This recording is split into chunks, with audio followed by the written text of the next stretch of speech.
You wake up to the insistent symphony of 1,000 motorbikes. You step outside and the air hits you, a dizzying blend of sizzling satay, fragrant Kretek smoke, and the metallic rush of a city that never learned to slow down. Jakarta doesn't ease you in. It grabs you, pulls you into a relentless dance. Street vendors hawking wares over the roar of construction drills. Ancient tradition brushing elbows with the raw, restless ambition of TikTok. And for a while, it feels electric. Like anything is truly possible here. But then, you start to notice it. The crack in the pavement no one fixes. The anxious, fleeting glance of a shopkeeper after a minister's new announcement. The way a promise can shift in the wind, subtly, almost imperceptibly. Something shifts. Not loudly, not with a bang, but enough to make you pause. And in that sudden, unsettling quiet, a question begins to linger. When does bold policy, born of good intentions, cross the line into a blind gamble? Because in Indonesia, dreams don't always die with a bang. Sometimes they fade behind a polite smile, a press conference, a half-whispered promise. And that brings us to a man named Tom Lembong. For years, if you followed Indonesia's trajectory, you knew Tom. He was the kind of figure who made you think, this is what modern leadership looks like. Harvard-educated, sharp as a tack, a veteran of Wall Street's high-stakes world.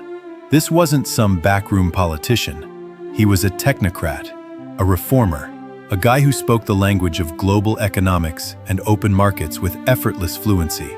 You saw him rise, first as President Jokowi's Minister of Trade, then as the influential head of the Investment Coordinating Board. He was the architect of policies designed to open up this vast archipelago, to make it shine on the international stage. In fact, if you heard Jokowi deliver that famous "Winter is Coming" speech at the World Economic Forum, that was Tom's pen, his vision, at work. He was the man talking about disruption, about embracing competition, about making Indonesia a truly competitive force. But then, the ground beneath his feet, and yours, if you were watching closely, began to feel less stable. The path from government insider to prominent opposition figure can be a brutal one in Indonesian politics, especially when the stakes are as high as a presidential election. You watch as a man who once symbolized progress, a bridge to the future, finds himself facing an accusation that could unravel everything. From architect of ambition to alleged accomplice, his journey spotlights a truth many find bitter. When policy is prosecuted, public service becomes perilous. October 2024, just days after the president's inauguration, the unthinkable happens. Tom Lembong, the architect of reform, the face of economic liberalism, is arrested, not for mishandling policy, not for a poor decision, but for a crime. You've seen him at summits in sharp suits, speaking confidently of growth and national resilience. You heard him champion free markets and efficiency. So when you hear the initial charge, 105,000 tons of raw sugar allegedly imported illegally, leading to a staggering initial claim of 600 billion rupee in state losses, your mind spins. You feel a knot tighten in your stomach. Was the whole thing a sham? The prosecution paints it clean, stark, and uncompromising. You see it laid out in court documents. Stark and unyielding, a direct violation of Trade Regulation 27/2004. This decree, they explain, strictly regulates sugar imports, specifying types, uses, and, crucially, who could import. Their narrative, Tom Lembong, they claim, sidestepped this. An import quota, typically reserved for state-owned firms for specific industrial use, was allegedly handed to private players. On paper, it was clear. Only state-owned companies could import for certain purposes. But here's the thing. On the ground, sugar prices were skyrocketing. You remember the worry in the eyes of local vendors, the complaints of families who couldn't afford a simple cup of tea. What do you do when the rulebook clashes with a hungry nation? Follow the letter of the law or try to feed the people? And the prosecution doubles down. You hear them recount a pivotal cabinet meeting in May 2015. The conclusion, they assert, was clear. Indonesia had a sugar surplus. No more imports were needed. To issue an order for 105,000 tons of raw sugar after that, they imply, was a deliberate act against national interest, potentially enriching companies like PTAP, who then sold the sugar above regulated prices. But the defense fires back, loud and clear. Illegal import? What about the need? You learn that Indonesia's sugar deficit wasn't a secret. For years, this vast archipelago, despite its agricultural promise, simply hasn't produced enough. Industries were starving for raw sugar. Prices were spiking in the markets you walk through every day. You wonder if, in those long, late-night cabinet meetings, amidst the spreadsheets and the screaming headlines of rising prices, Tom ever paused, ever looked at the numbers, the faces of ordinary people, and thought, is this the line I'm crossing, or the one I'm saving us from? His team asserts his actions were not unilateral, not rogue, but a direct response to a quiet directive from President Jokowi himself. Stabilize the market, fast. The most staggering claim? The colossal financial impact. But here's where you realize the story isn't as simple as black and white. The judges themselves, in their verdict, slashed that initial state loss figure to 194.71 billion. Why? Because the larger amounts were based on potential losses from duties and taxes, figures the court deemed not definite and actual. A quiet but significant acknowledgement of a flaw in the prosecution's math. You see the sentence? 4.5 years. But then, the final, confounding detail. The judges explicitly stated, Tom Lembong did not personally gain from the corruption. Not a single rupiah. When the system's rotten, saving it can make you look like the one who broke it. You read the verdict again. Guilty, but no personal gain. No secret accounts. No flashy villas. Just a decision. A policy.